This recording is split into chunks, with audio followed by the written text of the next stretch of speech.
This week we're talking about justice, so we figured we'd go out in the community, and by community I mean around to the other side of the church, to talk about, nope.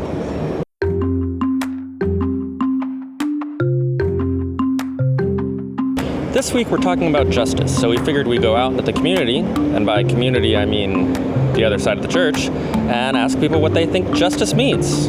Now, I lived in New York City for the last 5 years, and I absolutely hate it when people talk to me on the street. And because Anna believes in torture, she's making me do this alone. Let's see how it goes. Hey, do you mind answering one question for our church video? I'm good, thank you. There were a lot of people walking past here earlier. There aren't quite as many people walking past right now. Figured lunchtime, people would be out and about. We'll see if these people will talk to me over here. Hey, do you mind answering one question for our video? I'm so sorry. They're fine. She had headphones in, so I didn't want to bother her. Hey, do you mind answering one question for a video? Hey, do you mind answering one question for a video? Do you mind answering a question for a video? Do you mind if I ask you a question for our video? Oh, no. Hey, do you mind if I ask you a question for a video? He just ignored me. That's what I usually do anyway. He's got headphones in. Hey, do you mind if I ask you a question for our video? For me, I'm good. What type of questions though? It's just one question. What is justice? What is justice? Yeah. It could be relative. Okay. Give me more. It's relative. It's relative. Like some people would see justice from a religious point of view. Some people would see it from their own point of view. But sometimes justice, like in the Bible, it mentions an eye for an eye. But it doesn't necessarily have to be like that. And it could be described in so many different ways. So justice is whatever ideology you consider that brings you peace between you and yourself, I guess. Perfect. Yeah. Thank you so much. Have a good day. Okay, so pretty sure that was not centered on the camera, but it's the only person I could get to talk to me. If there's one thing we've learned, it's that justice is not asking Roy to stand outside on the sidewalk on a hot day and get continually rejected by strangers as he sweats through his shirt. This has been Reverend Roy Atwood reporting to you live from the sidewalk outside of First UMC Dallas. And Roy, back to you in the studio.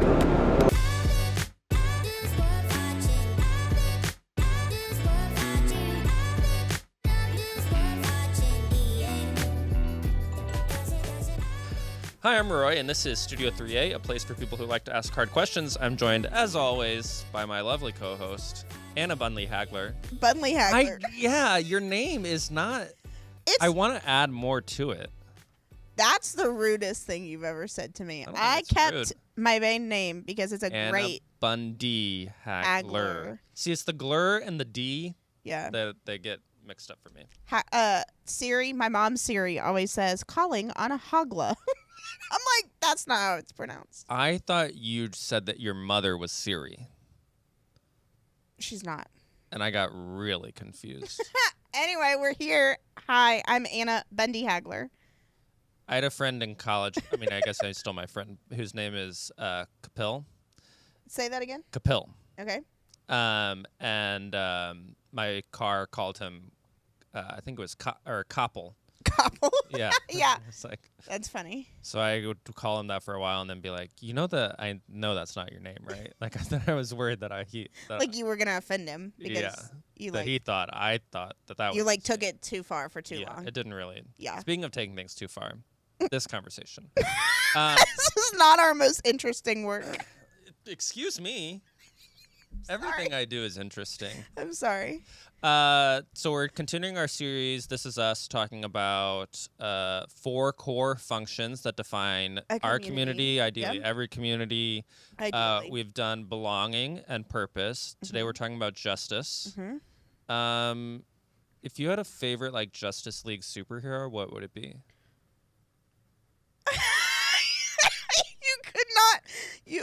You did not prep me for that at all. See, I don't know that. Like a real one? Yeah. I mean, the superheroes aren't real. Well, I know, but like, This is showing my I really lack like the Flash. I don't know if that's I think that's Justice League. I get them confused. Well, I don't know what Justice League is. It's a Iron group Man's of not in it though. No, that's the Avengers. See, I think those are separate. I think. I would rather pick an Avenger though, I guess. See, we need a straight man in this conversation to really. Superman, Batman, Flash, Wonder Woman. Wonder Woman then. Obviously. Flash was always my favorite because I'm not fast, but I was a cross country runner. Yeah. And so I always identified with like, what if I was actually good at something that I tried to do? I think I'd always pick Wonder Woman because she's a woman. But like in my adult life, I'd pick Batman because I like his clothes better. Oh. I like his aesthetic. You just like that sort of dark. You don't wear dark clothes a lot. I think I've worn black clothes in almost every episode, except I do think for the past 3 I've been wearing white. Maybe I'm not paying attention. Today we're talking about an issue of justice that is personal to us, or that we're personally passionate about. What did you want to talk about? So I am really passionate about educating people about domestic violence. 1 in 3 Texans, if you're in Texas watching this, 1 in 3 Texans will experience some form of domestic abuse in their lifetime, and that's spiritual, mental, physical, emotional, sexual, financial, all of it. And women between the ages of 16 and 24 will experience it the most. And I just once you know that 1 in 3 people have experienced it, like you can really open your eyes and see in your life like who has. And so like as people get older too, I can see more instances of like financial abuse, like how people are like determined what they can and can't do based on their partners controlling the purse strings, yeah. And it just like, and it goes like anybody can experience domestic abuse. It can be men, it can be women, it can be old people, it can be young people. Like, and I just had a situation recently where, like somebody you wouldn't have expected was experiencing it. And it's hard because if we're not educating people on what domestic abuse is, this person that I was having a conversation with just thought that, their marriage was fine. Yeah. Right. And it's just their marriage has always been hard and their marriage has always done this and their partner has always been like this. And it's like, I want to be here for you and I want to love you because like you deserve better than that. Yeah. People think it's normal and that they don't need help. And you're like, oh, no, this is not. You're like, this is kind of a red flag. Yeah. Healthy. But here's the thing about domestic abuse too, is like more of us need to be educated on it because we can't just be like, hey, your partner's abusive, you should get out. Like, that's actually not helpful. Yeah. And it's probably not safe. Like, we don't get to determine when people leave abusive situations or how. It's all like, the people stay in them because they still love their partner. Right. And a lot of times they can, I think, just as my impression, they can see that their partner might not be living up to their ideals, but they know what their partner is like at their best. Yes. And it's like, well, I can help them get to where they're at their best. They're just going through a hard time right now. It's almost like being with someone through an addiction. It almost is a lot like that. It's like they are acting in ways that they don't want to be like that. No, and they don't want to be with somebody who acts like that. Yeah. But I've seen, at least in the last 3 years, I've really experienced a lot of people who have like isolated their friends because of partnerships that their friends have been in. And like that's one of the worst things we can do for our friends that are in domestic abusive situations is like they need to know they're not alone. Yeah, you got to be with your people. Yeah. You can't leave them alone. Yeah. So I'm pretty passionate about that. That's good. Yeah. One I brought what about you? Is a story that I think not a lot of people, Dallas residents, know. Okay. So I wanted to share this story, and every community has stories like this. So if you're not in Dallas, find the story that's similar to this in your community because we all need to, I think it's important to know our local history. Yeah. So this is an incident of police violence that happened in Dallas on July 24th, 1973. There were 2 police officers, Daryl Kane and Roy Arnold, which is very similar to my name, which is not a good part of the story. Oof. They were investigating a burglary, and they pulled over 2 young Hispanic kids, Santos Rodriguez and his brother David Rodriguez. And they thought that the kids had committed the burglary, and so they were trying to pressure them into confessing. And Daryl Kane pulled out his gun and pointed it at Santos, who was 12 years old at the time. And Daryl later said that he thought the gun was empty, but obviously we don't know what he thought, if that was just a lie to defend himself. But he basically pointed the gun at Santos and shot it and killed him point blank. And he didn't know who had committed the burglary. One, it was a burglary. Right. Like, there's just so many things wrong about that. And Santos was 12 years old. Right. So, and then they didn't, call EMS immediately. So, thankfully, he was charged with murder, which is rare for police violence back in this time. Right, in the 70s. Yes, but he was found guilty and only sentenced to 5 years in prison for murdering a 12-year-old boy. When to say that the gun, to not know if the gun was loaded, that's basic gun safety. Yes, and as it's insulting to Santos and his memory to be like, oh, I don't just own your mistake. Well, yeah. Right. It's not, I don't know. So, and then he eventually got out of jail after 2.5 years. On good behavior? I guess. I don't know. Yeah. Yeah, for someone who, how as a society, it doesn't matter who you are. If you've shown a willingness to kill a 12-year-old, right, you don't, your society is not safe with you. Right. Free. Yeah.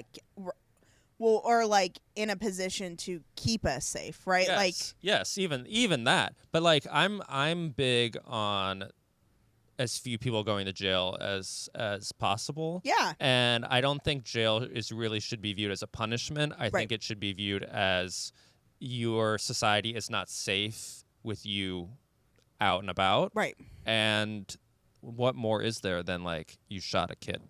Right. Well, with no double checking, no. There was no intentionality in the situation at all, other than pulling over 2 kids. So, thankfully, Santos Rodriguez's memory is still alive in Dallas, and a lot of people know the story, but not enough people. So I tried to educate people. Yeah. To know that, this is where we've been, and hopefully that can help us move to we're in a better situation now. Yeah. Where you saw, I believe, the case of Botham Jean, that police who killed him that was also a Dallas story. Yeah, for those who aren't local. We're held accountable. Mm-hmm. We're getting better, but we still are not all the way where we need to be, where everyone is being taken care of and protected. The point of police is to protect people. Yeah. So, well, and obviously this is not our most lighthearted episode of 3A thus far. One, I don't think it can be. I do think that justice is serious. Yeah. 2, I think it shows the gravity in which both of us kind of live out our callings as pastors. Is I hope that it reminds you who are watching with us that you can be really passionate about something, and it's yours to share, right? I didn't know that story from the 70s. I try to keep statistics about domestic abuse and violence in my back pocket, in the back of my mind, because the way that we can care for other people is to tell stories and to be informed and to stay safe and to do whatever we can to be a part of those things, right? And I think it's particularly important for the church to play that role in the community. And so that's what I'm going to talk about in my message that's coming up. Nice. Is that a lot of people are well, the church should stay out of politics. But I think the church has an important role to play in highlighting the ways that we fall short of our ideals. Yeah. And kind of holding up that mirror to society. Okay, before we wrap up this section, I just want to say if people want more information on domestic violence and abuse, locally, for those of you who live in Dallas or surrounding, one of my favorite organizations to to support is Genesis Women's Shelter. They do great work. They have a thrift store that's amazing. All of the things. But if you're not local and you want to learn more about domestic violence and abuse in general, if you go to the hotline.org, that's the National Domestic Violence Hotline website. And they have lots of resources and how you can learn more about what domestic violence is, how to be helpful, and how to have resources for other people you know that are experiencing that. Yeah.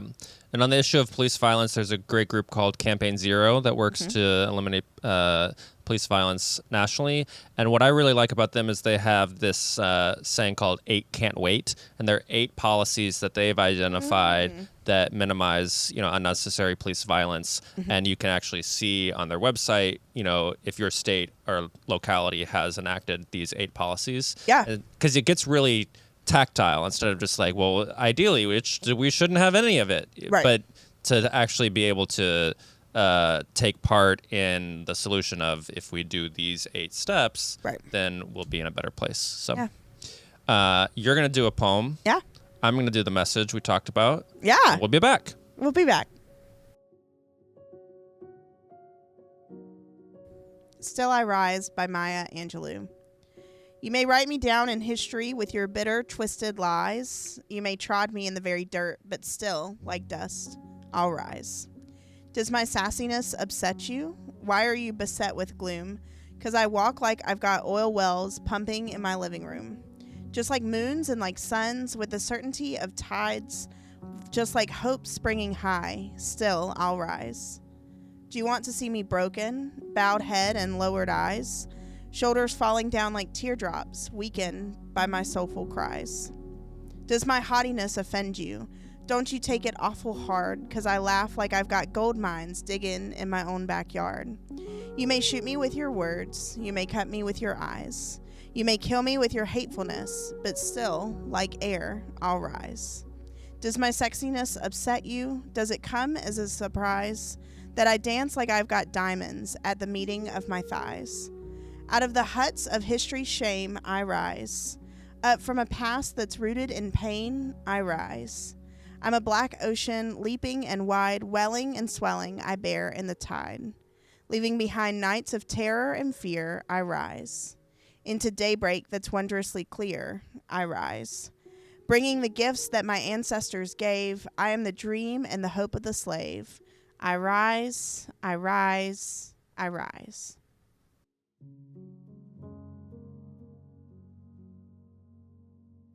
I asked ChatGPT to list the various sectors of justice work that exist, and it gave me a list of 20 different items, from racial justice, gender justice, economic justice, and environmental justice, to disability justice, immigrant justice, health justice, and education justice, just to name a few. You could argue that the questions of fair treatment and the equitable distribution of resources are the central issues every community has to solve. And yet, many people think that the issue of justice is something that the church shouldn't be involved with. After all, this country prides itself on the separation of church and state. If the government promises not to interfere in religious affairs, shouldn't religion provide the government with the same courtesy? Instead, the argument goes, the church should be focused on maintaining personal holiness, building relationships with God, giving charity to those in need, hosting community events, having fun, building community, and pretty much anything besides getting involved in politics.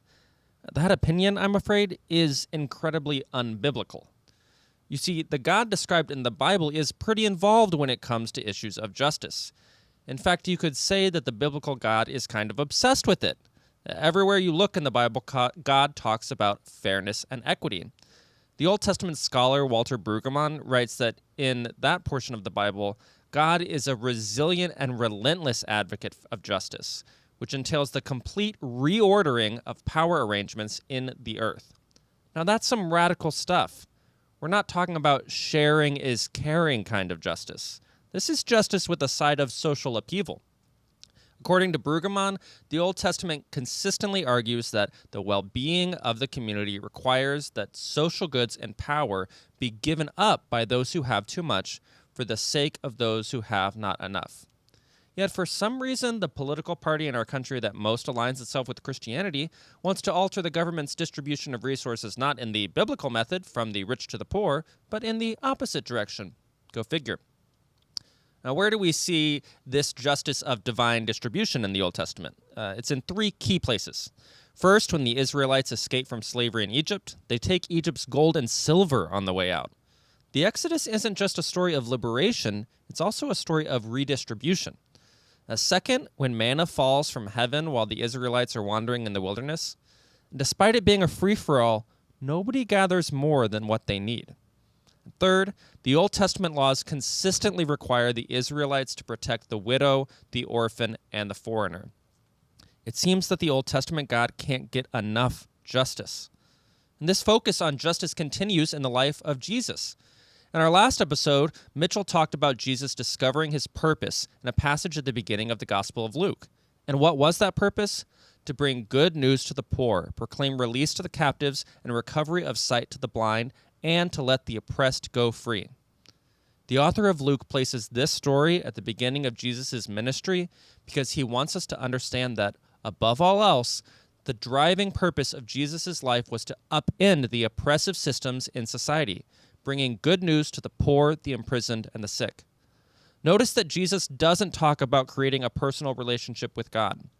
Jesus' ministry isn't about convincing people to befriend him so they can all hold hands and skip through fields of daisy like some churches might lead you to believe. Yes, we are supposed to deepen our spirituality as Christians, but that spirituality must lead to action. There's no point in spirituality just for spirituality's sake.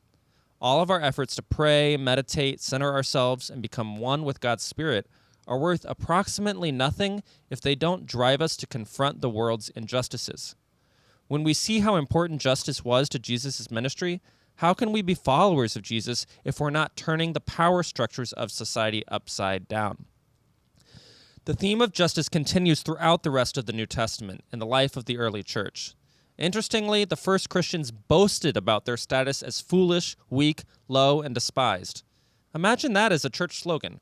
We're a church for fools, pushovers, losers, and deplorables. Yet these early Christians bragged about their low social status because they trusted that God favors the powerless.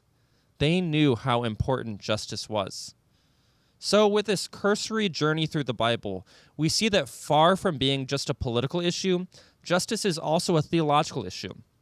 Over and over, God and God's people work to eliminate social inequalities so that everyone can participate in God's abundance. As the current torchbearers of God, we follow in the footsteps of those who came before us. We work to make sure that everyone has adequate food, shelter, and healthcare.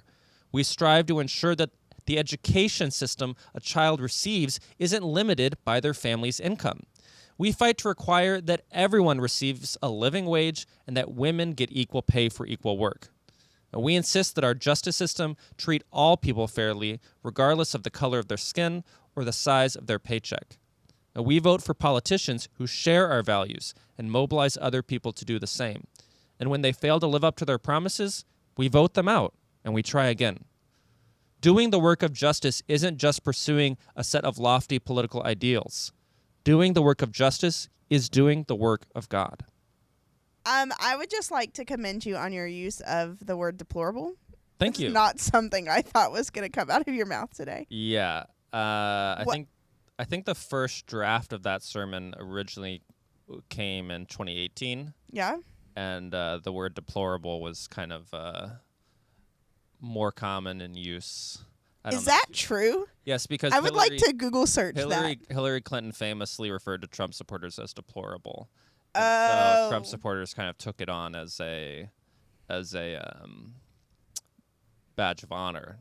Yes. And so I thought it was kind of funny to see, like, what if a church in a little bit of a separate context was like, yes, we're also deplorable, like, because that's really what the first church did. Yeah. In some of the passages in the New Testament of like, yeah, we're the lowest of the low, like we're the worst people, and God loves us. And it was God weird. loves us. It's weird to see them, especially in a time where they were facing persecution. Yeah. Not being like, we're the best, please don't kill us. they were like, oh no, we're terrible, but God's on our side. So Right. it's interesting to already see them identifying with a God that kind of favored the line, I guess, is the preferential option for the poor. Wow. Liberation theology, if you want to drop some seminary knowledge on you. I was trying to roast you for using the word deplorable, and it was so thought out. Yeah. You didn't see that coming. I really didn't, because that's not actually what I wanted to talk about. Okay, But what do you want to talk about? you had a Had a whole whole thing. backstory. I know. I'm really impressed. And that, friends, is how sermon writing goes. Yeah. I was going to talk about how important it is that, like, we do things, like we do service. I thought that was a great point. Like, I know a lot of people who like to go to church and either feel good or, like, check off the box that they're going to church.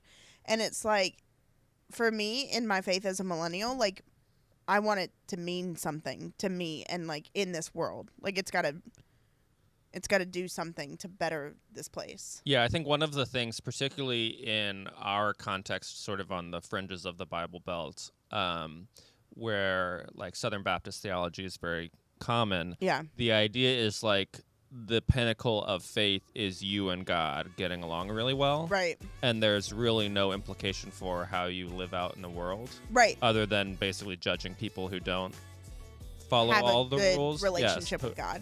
By your own definition. Yes.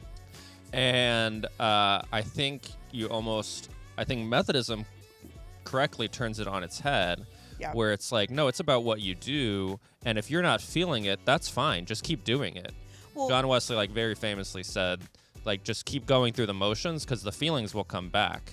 right. Well, and like to separate, like, we don't have to have like mountaintop experiences and valley experiences to know No. that God is there, but God is always there. What I've really appreciated about Kyler, my husband, is that he did not grow up Methodist. And so now he, like, when we get into conversations with, like, friends or family or whatever, and they, like, talk about, like, getting to heaven or, like, we can't wait for heaven, he's like, what if it's our job to bring heaven here? Yeah, drop some And I'm like, theology. yeah, Kyler.